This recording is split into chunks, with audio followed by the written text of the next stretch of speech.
Shooting করতে গিয়ে জনপ্রিয় কন্টেন্ট ক্রিয়েটর আলামিন অগ্নিদগ্ধ হয়েছে।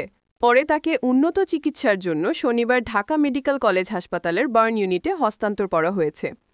শীতের দিনে আগুন দিয়ে শীত নিবারণের একটি শুটিং করতে গিয়ে দরিয়াপুর মোড়ের এলাকায় শুক্রবার সকালে এই দুর্ঘটনার শিকার হন তিনি। তাকে উদ্ধার করে প্রথমে ময়মনসিংহ মেডিকেল কলেজ হাসপাতালে নেওয়া হয়। বিষয়টি নিশ্চিত করেছে তার শুভাকাঙ্ক্ষী কন্টেন্ট ক্রিয়েটর ওয়াসিকুর রবিন। তিনি জানান, শুক্রবার দুর্ঘটনার শিকার হওয়ার পর দেখা যায় শরীরের পিঠের অংশে বেশি ক্ষতিগ্রস্ত হয়েছে।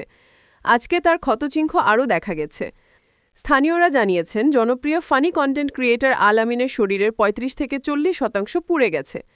কন্টেন্ট ক্রিয়েটর আলামিনের ফেসবুকে বর্তমান ফলোয়ার রয়েছে ৪.৬ মিলিয়ন। শুক্রবার জীবনের ঝুঁকি নিয়ে আনন্দ দেওয়ার জন্য ধারণকৃত ভিডিওটি শনিবার সকাল 10:31 তার ফেসবুকে আপলোড করে লিখেন, এমন ভিডিও করা থেকে সবাই সতর্ক থাকবেন। সেই ভিডিওটিতে ৪৫,০০০-এরও বেশি নেটিজেন প্রতিক্রিয়া জানান, মন্তব্য করেন ২,০০০-এরও বেশি, শেয়ার করেছেন ২৩৬ জন। কন্টেন্ট ক্রিয়েটর হারুন মিয়া জানান, অত্যন্ত পরিশ্রমী ও নতুনত্বের কারণে আলামিন ভুঁই দ্রুত জনপ্রিয়তা অর্জন করেন। জীবনের ঝুঁকি নিয়ে মানুষকে একটু বিনোদন দেওয়ার জন্য কাজ করতে গিয়ে আজকে দুর্ঘটনার শিকার হন। তিনি যেন দ্রুত সুস্থ হয়ে ওঠেন এবং এ ধরনের কাজ করার পূর্বে সবাইকে সতর্ক থাকার অনুরোধ জানাচ্ছি।